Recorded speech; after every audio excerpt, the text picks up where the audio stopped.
समयपुर गांव के पास नगर निगम द्वारा कूड़े का डंपिंग यार्ड बनाए जाने को लेकर पिछले 166 दिन से ग्रामीण धरने पर बैठे हुए हैं, लेकिन कोई भी ठोस नतीजा या आश्वासन गांव वालों को नहीं मिला है। इस दौरान पक्ष विपक्ष के नेता यहां पर आए जरूर, लेकिन कोरा आश्वासन देकर चले गए। आखिरकार गांव वालों ने कोर्ट का सहारा लिया, लेकिन इसके बावजूद आज प्रशासन दबाव बनाते हुए पुलिस बल के साए में यहां पहुंचा और जेसीबी से काम शुरू करवा दिया। सरपंच साहब, धरने पर बैठे हैं आपके ग्रामीण के लोग, क्यों बैठे हैं, कितना टाइम धरने पर बैठे हुए हैं और किस वजह से बैठे हैं? धरने पर तो इसलिए बैठे हैं कि जो हमारे यहाँ गांव समयपुर के इसमें 4 दीवारी से सटे हुए एक डंपिंग यार्ड बना है, कूड़ा करकट का ढेर, जो फरीदाबाद एनआईटी का सारा कूड़ा लाकर यहाँ डाला जाएगा। यहाँ गरीब जनता, आप देखे हो कि 9 इंच की दूरी पर ही गरीब जनता ने लोगों ने घर बनाए हुए हैं, कॉलोनियाँ बसी हुई हैं और पिछले 5 महीने से हम इसका धरना प्रदर्शन कर रहे हैं, अपना रोष प्रकट करने सरकार के सामने कि सरकार हमारी मांग को सुने, इस कूड़े करकट के ढेर को यहाँ से ले जाकर कहीं और बनाए ताकि गरीब जनता आसानी से जी सके। इसके आसपास कम से कम 13 से 14 स्कूल है जिसमें छोटे छोटे बच्चे भी पढ़ते हैं। उन छोटे छोटे बच्चे की जीवन की तरफ भी सरकार ना देखकर अनदेखा कर रही है। सरकार पता नहीं क्या चाहती है कि वैसे तो सरकार बहुत सारी योजनाएं, बेटी बचाओ बेटी पढ़ाओ, स्वच्छ भारत मिशन, लेकिन गरीब जनता पर हमेशा तलवार चलाने के लिए लटकी रहती है। तमाम नेता यहाँ पर पहुँचे, क्या कोई प्रशासन की तरफ से या किसी तरफ से कोई संदेश या कोई मैसेज आया है या कोई सपोर्ट मिली है? कई नेता यहाँ पर आए हैं, आश्वासन भी दिया था लेकिन वो आश्वासन पूरा नहीं हो पाया। प्रशासन ने कोई अभी तक आश्वासन नहीं दिया है। गरीब जनता है केवल अकेले खड़ी हुई है और गरीब जनता के साथ हम खड़े हुए हैं, हमारे गांव की सरदारी खड़ी हुई है, आसपास की सरदारी खड़ी हुई है, सभी लोग अपनी समस्याओं को लेकर खड़े हुए हैं। सरकार से यही आग्रह करते हैं कि इस डंपिंग यार्ड को यहाँ से हटाकर कहीं और शिफ्ट किया जाए। डंपिंग यार्ड का काम शुरू हो चुका है, क्या डंपिंग यहाँ पर बनेगा या विरोध करेंगे? सरकार की तो मंशा ऐसी है कि यहीं बनाए, लेकिन हमने भी ठान रखी है कि यहाँ पर जान दे देंगे। अपने पूरा प्रशासन के साथ हाथ से हाथ मिलाकर हम प्रशासन की तरफ कभी भी ये नहीं चाहते कि प्रशासन के अवेला, लेकिन हाँ अपनी बात को जरूर कहेंगे और अपनी बात को रखेंगे सरकार के सामने कि भाई यहाँ नहीं बनना चाहिए। यहाँ भी लोग रहते हैं, गरीब लोग रहते हैं, जनजीवन है, यहाँ भी गरीब लोगों की जीवन को देखते हुए, बच्चों के जीवन को देखते हुए, ग्रामीण के जीवन को देखते हुए, हरियाली को देखते हुए यहाँ की जनजीवन की तरफ ऐसा ना कदम ना उठाए सरकार से यही आग्रह करना चाहेंगे। क्या नाम है? तेज सिंह नाम है, तेज सिंह नंबर समयपुर। तेजी जी, यहाँ पर धरने पर बैठे हैं, डंपिंग यार्ड बन रहा है, क्या है सारा मामला, क्यों बैठे हैं? इसलिए बैठे हैं कि यहाँ कूड़ा कचरा, पहले हम यहाँ तेजाब का ये बना रखा था टैंक, इन्होंने पहले तेजाब की मार झेल रहे थे, अब सरकार ने एक मार और दे दी हमको। अब सारा शहर का एनआईटी का कचरा आके यहाँ पड़ेगा और यहाँ चील कौए और यहाँ बदबू सारे हमारे इलाके को बर्बाद करने पर उतर आए। इसलिए हम तो ये कह रहे हैं कि भाई हमें कहीं और जगह ले जाओ इस कचरे को। ये नहीं मान रहे।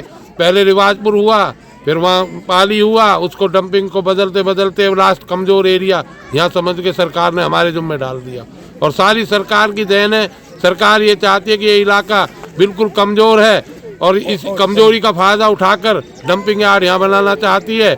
और हम तो ये कि हमारी आत्मा ये रो रही है कि हम करें क्या। लास्ट में हमने कोर्ट का भी सहारा लिया तो एनजीटी अभी उनको नोटिस हुआ है अप्लाई, और नोटिस अप्लाई होने के बाद सरकार ये अब कार्रवाई शुरू कर दी है।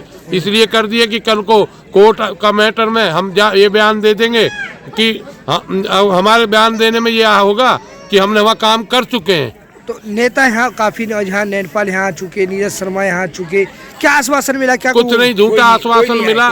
देखो कोई भी आए नेता, बाकी आश्वासन झूठा। जनता के हित में एक भी किसी ने भी ये नहीं कहा कि हम जनता के हित में सोचेंगे। सारे अपनी राजनीति खेल रहे हैं। क्या चाहते हैं? हम ये चाहते हैं कि भाई डंपिंग यार्ड ये अपना कहीं भी ले जाएं। एनआईटी का कचरा यहाँ के नहीं गिरे, क्योंकि एनआईटी का एनआईटी में गिरे। जब जोन वाइज बनाते तो वहाँ ले जाएं। यहाँ हम तेजाब की मार झेल रहे हैं, कूड़ादान और झेल रहे। ये बताओ ना, हम यहाँ जीवन में मतलब जो यहाँ जीवन में हम गंदी झेलते रहेंगे जीवन भर, लेकिन सरकार सुनती क्यों नहीं है? क्योंकि हिटलर सरकार है, जिसको चाहे उसको बहक जाते हैं लोग, क्योंकि सीधे लोग हैं, कैसे बहका उनको। दीपाल डागर, एक सरपंच समयपुर।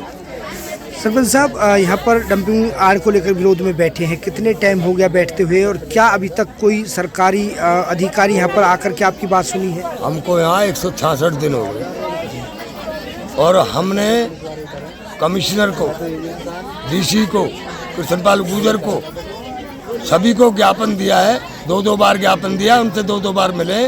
और हमारे यहाँ कुछ लोग नीरज शर्मा, नैनपाल रावत और भी कुछ लोग आए, सभी ने आश्वासन दिया कि तुम्हारे यहाँ कूड़ा करकट नहीं डलेगा, लेकिन वो ढाक के 3 पात गरीब जनता को गुमराह किया। पहले तो गुमराह किया, यहाँ से पेड़ काटे गए, तो लोगों ने पूछा पेड़ क्यों काटे जा रहे हैं। उन्होंने कहा कि यहाँ फ्लैट बनेंगे, यहाँ स्कूल बनेगा, यहाँ हॉस्पिटल बनेगा। जनता को गुमराह करके इन्होंने 20-25 साल, कम से कम 20-25 साल की उम्र के पेड़ काटे गए। हजारों पेड़ यहाँ से काटे, वो भी बगैर परमिशन के पेड़ काटे गए। पेड़ों को काटने के बाद इन्होंने यहाँ मिट्टी डाल के डंपिंग यार्ड का काम शुरू किया, जबकि नगर निगम की ज़मीन भी नहीं है। ज़मीन वन विभाग की ज़मीन है और आज जो ज़मीन है पब्लिक हेल्थ की ज़मीन है।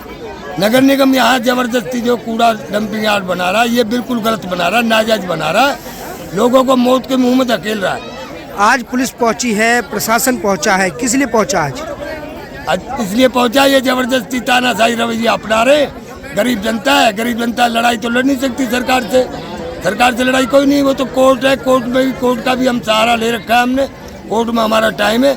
इन्होंने कोर्ट का टाइम होते हुए इन्होंने नाजायज फायदा उठा करके और आज हम पे ये जो कार्रवाई की है, ये गलत तरीके से कार्रवाई की है, तानाशाही कार्रवाई है। ये सरकार अपनी मर्जी से कार्रवाई करा रही है, ना कि जनता इसके रोष में, विरोध में। जनता क्या कर सकती है, जनता लड़ नहीं सकती इनके साथ, तो फोर्स इनकी, सब प्रशासन इनका, जनता का तो भगवान ही नुमाइंदा है।